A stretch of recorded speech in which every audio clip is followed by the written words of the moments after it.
नमस्तुभ्यम friends. तो कैसे हैं आप सब? आई होप आप लोग अच्छे होंगे और आप लोग की जो स्टडी है बहुत अच्छी चल रही होगी। तो बहुत अच्छे से पढ़ाई करिए। और ये मेरा नाइट का ब्लॉग है। तो यहाँ पर मैंने बच्चों को खाना खिलाया और फिर अब मैं किचन में यहाँ पर करूँगी क्लीनिंग। और फिर मतलब हमें पढ़ने के लिए ऐसे ही टाइम निकालना पड़ता है, क्योंकि शादी के बाद और बच्चे होने के बाद तो हमें बहुत ही संघर्ष करना पड़ता है। मतलब संघर्ष तो आपको करना ही पड़ेगा अगर आपकी मैरिज हो गई है, और अगर बच्चे हो गए हैं तो फिर आपको पढ़ने के लिए टाइम निकालना आपको बहुत ही, इसके लिए आपको संघर्ष करना पड़ेगा। और ये जो वैकेंसी है मेरे लिए तो ये आखिरी मौका है। फिर इसके बाद पता नहीं मैं एग्ज़ाम देती भी हूँ कि नहीं देती हूँ, होता है कि नहीं होता है। तो बस भगवान से यही विनती है कि बस इस बार मुझे हार का सामना ना करना पड़े, और मैं अपनी तरफ से पूरी कोशिश करूँगी। और बस आप लोग भी प्रे करिएगा। और हाँ, आप लोग भी बहुत अच्छे से पढ़ाई करिए मन लगा के और टाइम निकाल करके। अगर आप ज़्यादा 8 घंटे आप अगर नहीं पढ़ सकती हैं तो भी 2 घंटे 3 घंटे 4 घंटे ज़रूर पढ़ें, क्योंकि अभी टाइम है इस एग्ज़ाम को आने के लिए। जैसा कि आप लोग को पता होगा, नहीं पता तो मैं बता दूं मैं किस एग्ज़ाम की बात कर रही हूँ। तो मैं यहाँ पर बात कर रही हूँ एमपी महिला सुपरवाइज़र 2024 की। इससे पहले 2017 में आई थी और अब 2024 में आने वाली है।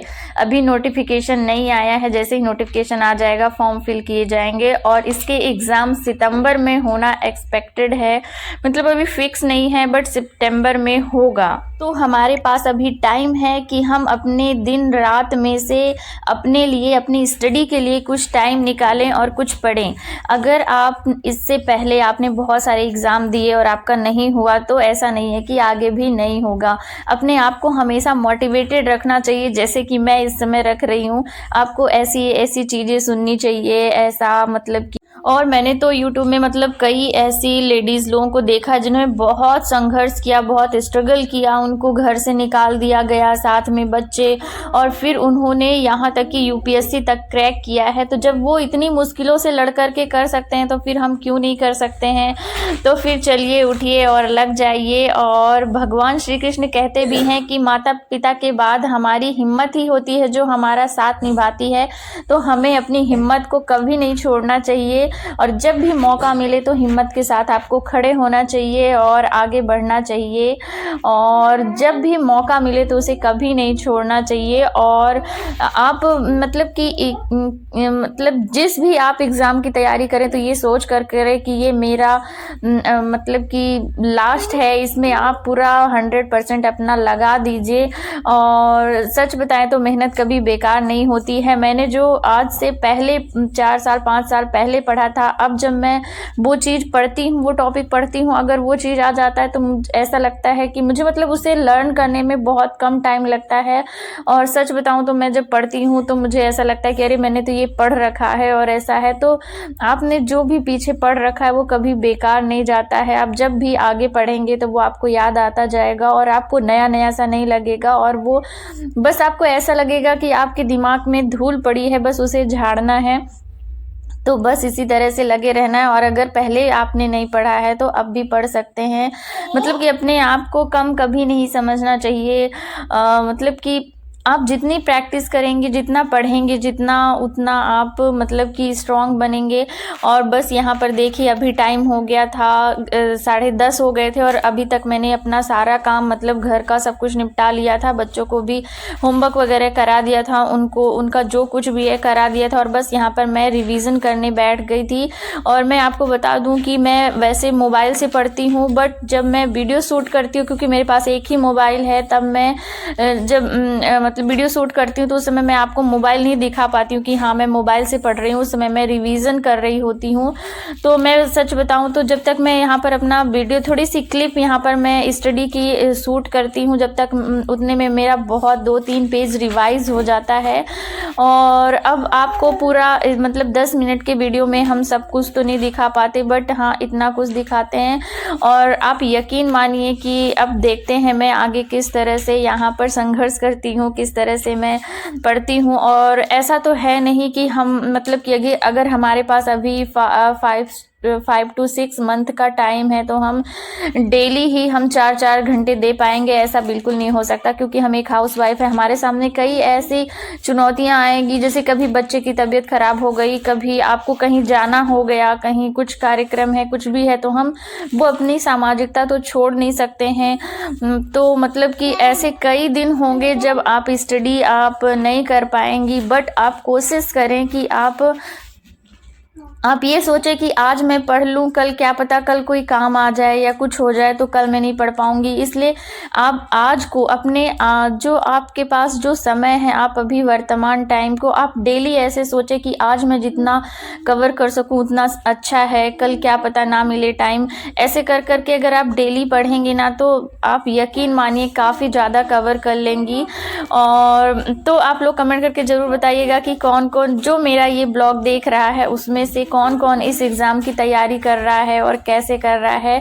तो मैंने तो अभी सोचा है आगे कि मैं यहाँ पर इसका विनर्स का कोर्स लूँगी, पर जब मैं जैसे ही लेती हूँ और फिर उसमें मुझे क्या क्या पढ़ने को मिलता है मैं आपके साथ ज़रूर शेयर करूँगी।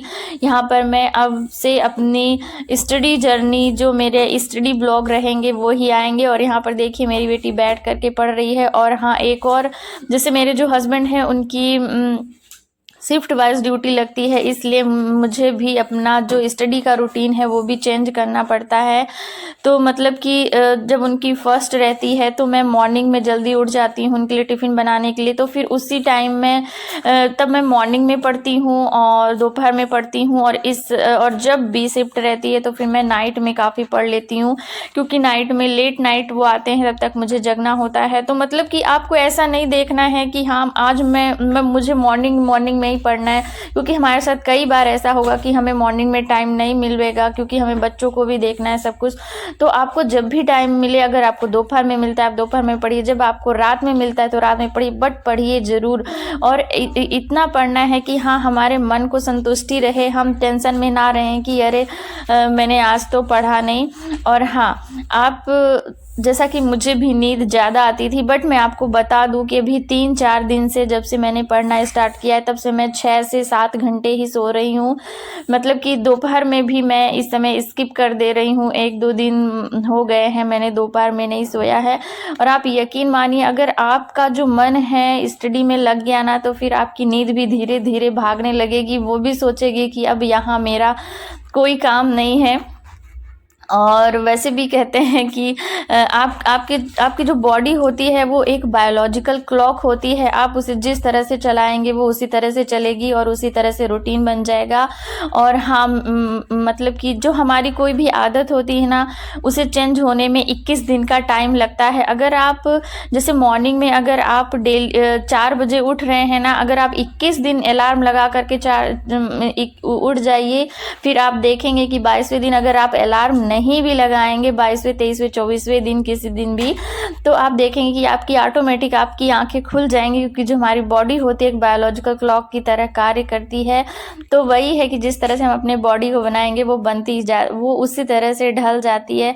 तो बस यहाँ पर देखिए मैं पढ़ रही थी, और अभी नाइट में मैं कोशिश करूँगी मतलब 12:30-1 बजे तक, जब तक मेरे हस्बैंड नहीं आएंगे तब तक पढ़ने के लिए, क्योंकि फिर मॉर्निंग में भी उठना पड़ेगा, मॉर्निंग में भी काम रहता है। और तो बस इसी तरह से आप लोग भी अच्छे से पढ़ाई करिए, मन लगा करके पढ़ाई करिए। ये मत सोचिए कि अरे अभी हमारे पास तो बहुत टाइम है, हमें एक एक दिन को यूज करना है, क्योंकि हमारे सामने ऐसे कई सारे दिन आएंगे जब हम उस दिन पढ़ाई नहीं कर पाएंगे। इसलिए अभी जितना टाइम आपके पास हो आप उसे ज़रूर पढ़ें। और जैसे ही अगर आपको आधे घंटे का भी टाइम मिलता है तो आप उस समय भी बुक उठा लें, क्योंकि ऐसा नहीं है कि हमें कंटिन्यू हम 3 से 4 घंटे या 2 से 3 घंटे बैठ करके पढ़ पाएँ। अगर हम एक घंटे भी पढ़ते हैं या फिर आधे घंटे पढ़ लिए, अगर हमें थोड़ा सा बीच में अपने काम के बीच में टाइम मिल गया तब भी वहाँ पर हम पढ़ लेंगे। और हाँ, आप जैसे कुछ काम कर रही हैं, जैसा कि मैं करती हूँ, मोबाइल में क्लास चला करके आप रख दीजिए, तो आप जब पढ़ेंगे सुनेंगी तो वो आप एक बार सुन लेंगी और फिर जब आप उसे बैठ करके उसकी स्पीड बढ़ा करके आप फिर उसको पढ़िए तो बहुत जल्दी वो आपको मतलब कि आपको याद हो जाएगा वो। तो इससे आपको डबल फ़ायदा होता है। आप ये मत सोचिए कि अरे मैं काम कर रही हूँ तो अभी इस समय ध्यान नहीं रहेगा। अगर आपका ध्यान नहीं भी रहता है, आपने मान लीजिए आपने 25 क्वेश्चन सुने, उसमें से 10 क्वेश्चन में भी आपने ध्यान दे दिया तो बहुत है। वो आपके काम भी हो रहा है और कुछ चीज़ें आपके माइंड में भी जा रही हैं। तो बस इस तरह से आपको करना है पढ़ाई और बिल्कुल स्किप नहीं करना है। तो आप लोगों को मेरा ब्लॉग कैसा लग रहा है कमेंट करके ज़रूर बताइएगा। और अगर आप नए हैं तो मेरे चैनल को सब्सक्राइब कर लीजिएगा और साथ ही बेल आइकन को भी प्रेस कर दीजिएगा। और हाँ, लाइक भी कर दिया करिए। हमें मतलब घर के काम के साथ स्टडी और फिर यहाँ पर ब्लॉग शूट करना, उसे यूट्यूब चैनल चलाना बहुत ही मुश्किल होता है, बट हम करते हैं। और अगर आपको कोई हेल्प चाहिए इस एग्ज़ाम से लेकर के या कोई जानकारी चाहिए तो भी मुझे कमेंट करके ज़रूर बताइएगा। और हाँ, एक कमेंट भी कर दिया करिए इससे हमें ऐसा लगता है जैसे आपने वीडियो देखा और वीडियो देख करके आप चले गए, आपने ना तो लाइक किया ना तो कमेंट किया, तो हमें पता ही नहीं चलता कि किसने देखा किसने नहीं, किसको अच्छा लगा किसको अच्छा नहीं लगा। तो और हमें मतलब कि ऐसा लगता है कि पता नहीं कौन देख कर गया और उसे कैसा लगा, उसके काम भी आया कि नहीं। तो अगर आप लोग कमेंट कर देंगे तो हमें आगे और वीडियो बनाने का और अच्छे आप लोगों को मतलब बताने का यहाँ पर मन लगेगा और हम अच्छे वीडियो बनाएंगे। तो चलिए मिलते हैं नेक्स्ट ब्लॉग में, नेक्स्ट अपने स्टडी ब्लॉग में। तब तक के लिए bye bye, take care friends. और अच्छे से पढ़िए, ऑल द बेस्ट आप सभी को अच्छे से। और हाँ, आप ये टारगेट बनाइए कि 2024 में आपको एक पोस्ट लानी है। आप जिस गवर्नमेंट जॉब आपको लानी है, अपने सपनों को साकार करना है, आपको किसी दूसरे पर डिपेंड नहीं रहना है। मेन ऐसा नहीं है कि हम लोग हर चीज़ अपने पैसे के लिए करते हैं, ऐसा नहीं है। हम हर चीज़ अपने सम्मान के लिए, अपने खुद की खुशी के लिए, अपने लिए भी करते हैं। हमें हर समय पैसे की ज़रूरत नहीं होती। हाँ, पैसा भी एक बहुत ज़रूरी होता है हमारे लाइफ को आगे बढ़ाने के लिए, बट पैसे के साथ साथ हम जो औरतें होती हैं, एक सम्मान, सेल्फ रिस्पेक्ट भी हम लोगों को बहुत प्रिय होता है। तो बस हम ये चाहते हैं कि हमें कुछ पैसे भी मिले और साथ में सेल्फ रिस्पेक्ट भी मिले। तो चलिए चलते हैं, मिलते हैं नेक्स्ट वीडियो में। तब तक के लिए bye bye, take care friends, thanks for watching.